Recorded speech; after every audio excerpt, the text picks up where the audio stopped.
Recently, I got sent the Evercade to unbox and review for you guys. It's the premium pack, and here it is. What you are seeing is a re-unboxing of the device, as by the time you've seen this video, I've actually been playing on this little thing for quite a bit, for the purposes of this review, and of course, to try out plenty of classic games. As you can see, it comes with 3 collections of games out of the box. You've got the Atari Collection 1, the Namco Museum Collection 1, and finally the Interplay Collection, Volume 1. This basically brings this $79.99 premium pack to the grand total of 37 games in total. And as you can see, this is a cartridge-based handheld system. And each cartridge, if bought separately, is only £14.99. They come in a beautifully packaged box with manuals that not only tell you about each game found in the collection, but even give a little bit of a history on each publisher too. You can also get the slightly cheaper starter pack, which only comes with 1 cartridge, that being the Namco Museum Collection, for only $59.99. And finally, you can have all of this, which is volumes 1 to 10, that by the time of this recording is the entire Evercade library. As stated, that is literally everything that is currently available for the Evercade. They have announced a few more titles, which we will get to in a little bit, and as stated, each one of these little cartridges works out at £15 a pop.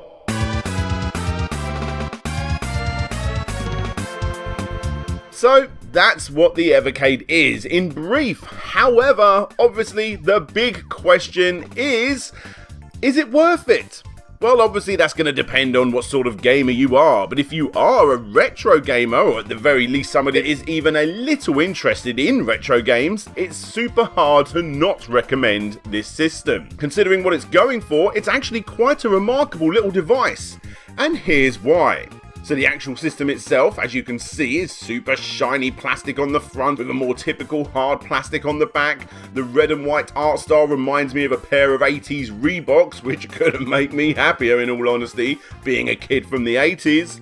The D-pad feels good and all of the buttons have a nice clicky feel, especially the shoulder buttons, and when the cartridge goes in, it literally completes the console's overall look and design. And most importantly, holding the thing feels super comfortable. I've always been a big fan of handhelds feeling more like a Vita, a PSP, or even a Game Boy Advance over the wildly popular Square DS models that dig into my palms, hence why I don't own many of them anymore. But hey, that's just me. The curved edges here feel nice to hold for decent play sessions that will last between 4 to 5 hours on a full charge. Me and my family have been running this bad boy down 2 or 3 times so far between all of us, and it's fallen right in the middle of that time frame, giving off a little flashy LED indication when you've only got 20 minutes left. By this point, you've probably already gathered that I actually quite like this system, and you're right, I do.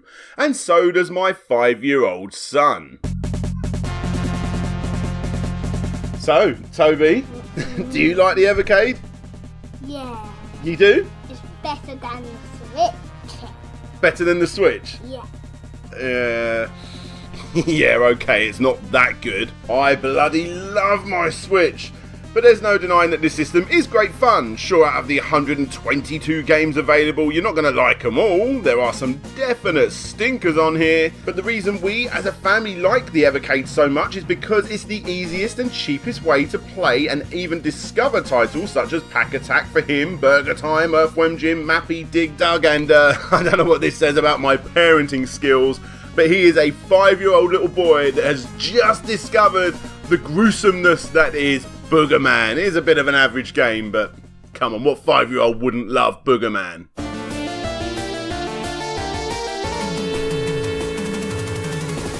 Seriously guys, it's hard to say much bad about this bundle at all. The emulation is absolutely superb, considering obviously not as good as a £200 Mega SG system or the real hardware plus all the necessary wiring needed to get it looking crystal clear on an HD TV. But it's a £60 console where each bundle is again £15. The guys over at Blaze have done the absolute most that they could considering the price points. There's very few options available to change up the screen size or to add filters, etc.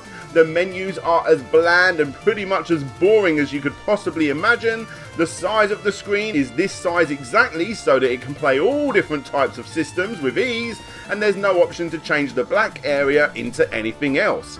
And the volume controls found on the bottom have to be adjusted by ear, as there's no on-screen indication.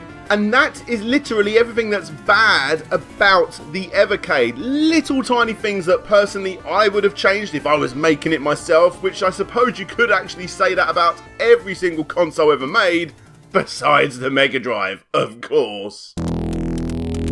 But with that said, there was one biggie that's worth talking about. Sadly, when I first got my Evercade, the controls were completely screwed up and the menus gave you absolutely no way of changing them up. You expect the controls on, say, classic Genesis and Mega Drive games to go from left to right, but the team at Evercade decided to label them with the same letters as best they could. These issues were pretty much consistent throughout the entire library, no matter what system it was emulating. But obviously, I found it most notable on the systems I was more familiar with from my youth. Thankfully, however, this has been resolved with an easy and quick update, and if you ask me, this is an absolute must-do. Some may enjoy the more modern style of control mapping, but my guess is that it's retro fans that are likely to pick this up, and they will prefer the retro style. Thankfully, the choice to update the firmware is now up to you.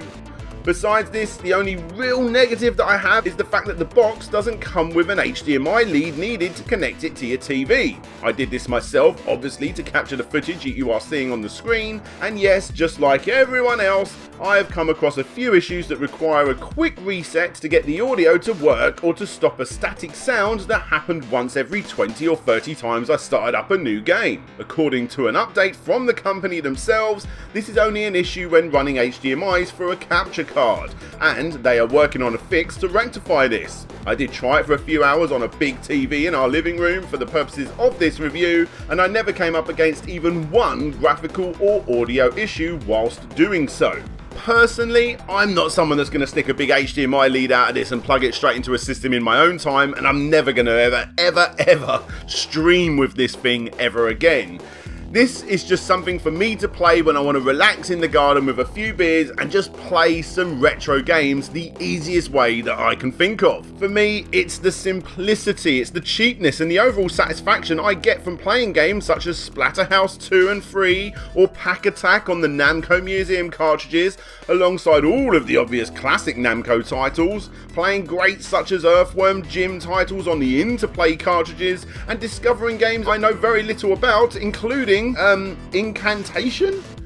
This is actually a really good game and I'm really enjoying it. Personally, I'm not a big fan of the Atari collections. You got some alright games here, but I doubt I'll spend too much time with them. But you know, I suppose they're nice to have here.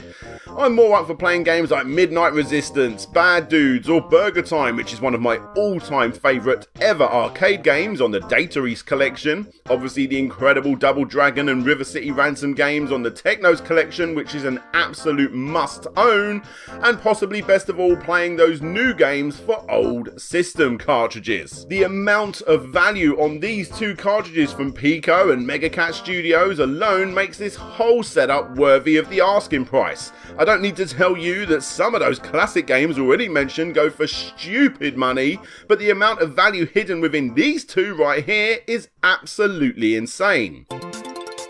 For instance, the NES title Creepy Crawlers, the Super Nintendo title Medusa, and the Mega Drive or Genesis if you prefer Coffee Crisis, all from MegaCat Studios, are almost the same price as all of this. And then of course you got to spend an arm and a leg trying to get these games to run on whatever hardware is needed to actually play them. The difference is incredibly minor, and the Evercade comes with another 7 games from the same publisher. And of course the same can be said for the Pico collection, which, in case you don't know, is essentially a company that picks up games that were never finished, never released, or never translated for British speaking folk, normally retailing for between $35 to $50 per game on their website, and you're going to be getting 20 on here for 15 nicker.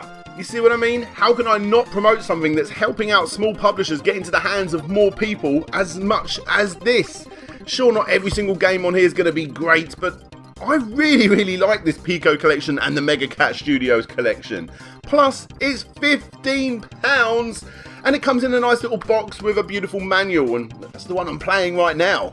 So, in review, that's the Evercade. I like it. Most people do, in all honesty, as you've no doubt seen already on YouTube.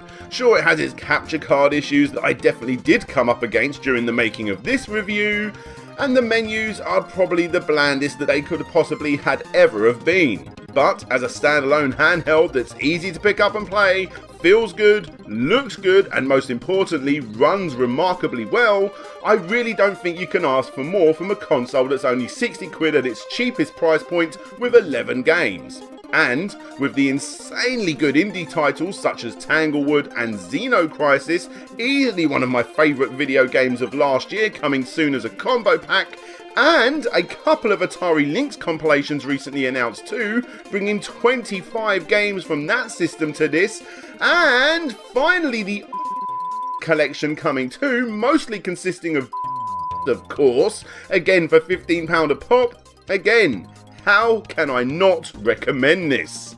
I think it's about time I finally got to work on that complete history, isn't it? See you later.